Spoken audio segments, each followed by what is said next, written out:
Siemantakos akmuo, jis yra aprašomas Šrimad Bhagavatam, tai yra Bhagavata Puranai, 10 giesmėje. Aš čia jau cituoju šaltinius, nes tokia informacija yra, jau jai reikia duoti šaltinius, nes jinai yra specifinė informacija. Ir reikia nurodyti šaltinį. Ir konkrečiai Bhagavata Purana 10 giesmė 56 skyrius 3 tekstas. Šri Šuka uvačia, aš sanskritą šiaip netaip padeklamuosiu. Asit satrajita surjo, bhaktasya paramasakha, pritas tasmai manim pradat, sačatušta siemantakam. Jau čia paminimas, siemantakam. Čia iš anglų kalbos tiesiogiai versiu. Šukadeva Gosvamis pasakė, Saulės dievybė jautė didelę meilę savo atsidavusiam Satradžitui. Satradžitas buvo karalius ir jisai garbino Surya Devą, Saulės dievybę. Ir elgdamasis kaip geriausias iš draugų arba kilniausias iš draugų, Saulės dievas padovanojo Siemantakos akmenį.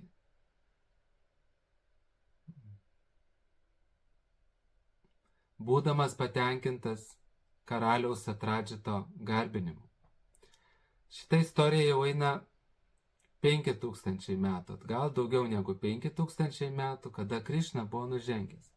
Ir čia va tas akmuo yra paminėtas. Ir toliau, ką apie tą akmenį rašo. 10 giesmė 56 skyrius 11 tekstas. Dinė dinė svarna bharan, aštau sasridžati prabho, durbikšam marja rištani, sarpadhi vėdajo šubha, nasanti mainas tatra, yatrasti bjarčito mani.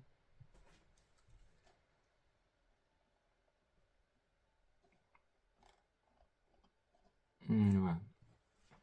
Ir čia rašo, kad kiekvieną dieną, verčiu iš anglų kalbos, kiekvieną dieną brangakmenis generuodavo 8 barus bharas aukso.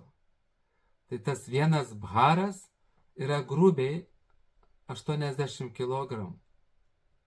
Kiekvieną dieną šitas akmuo, nereikėdavo jo prie nieko liesti, yra dar aukštesnė kategorija akmens. Jisai generuodavo 80 kg aukso. Tai prašo, čia Šrimad Bhagavatam, Bhagavata Purana.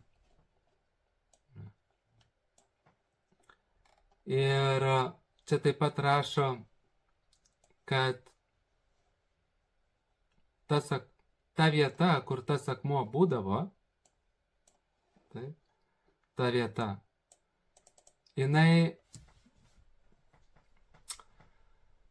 tapdavo, joje nebebūdavo nei sausros, nei, kaip pasakyti, priešlaikinės mirties, kada būna avarija kokia, priešlaikinė mirtis, staigi mirtis.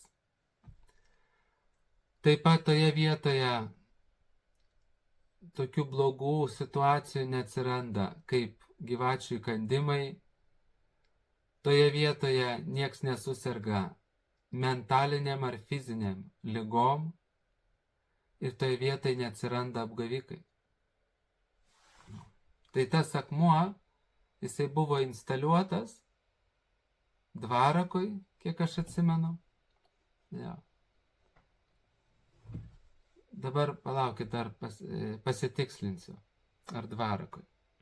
Taip, karalius Satradžitas gyveno Dvarakoje ir tas akmuo, jisai visą tą vietą veikė taip, kad tenais nepasireikšdavo žmonėm fizinės lygos, mentalinės lygos, nelaimingi atsitikimai ir priešlaikinės mirtis gyvačių įkandimai. Indijoje tai labai aktualu tie gyvatės įkandimai. Ir ten rašo, kai Satradžitas užsidėdavo tą akmenį, tai jis atrodydavo, visas spinduliai eidavo. Begalinė šviesa iš jo eidavo, iš to akmens. Atrodydavo, kad pats Saulės dievas nusileido. Tai va čia yra, bent jau guru man tai paaiškina, yra aukštesnės kategorijos akmuo. Taip Siamantakos akmuo, kurį dovanoja Saulės dievybė. Bet ta Saulės dievybė tai nėra siela kaip mes. Surya Naraina tai yra iš tikrųjų pats Višnu. Tai jis dovanoja tą akmenį. Reiškia karaliui Satradžitui. Bet jau Satradžitas, jisai buvo paveiktas godumo. Kai buvo paprašyta tą akmenį atiduoti kitiem, Satradžitas nenorėjo atiduoti. Vyresniems, kai buvo paprašyta atiduoti. Vyresniem už jį. Dabar aš neatsimenu. Ar Ugrasenai, ar Krišnai. Bet toks akmuo yra jau minimumas. Ir vėlgi, gavęs tą akmenį, Satradžitas puola į godumą.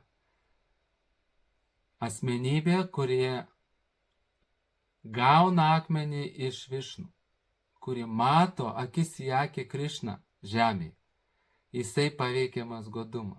Tai labai daug ką rodo, nes žmonės nori šitų brangenybių daug, bet jie nesupranta kokios pasiekmės. Pasiekmės yra sunkios. Sąmonė sėda žemyn ir gali prisidaryti nesąmonę. Tai va, tai čia yra Siamantakos akmuo.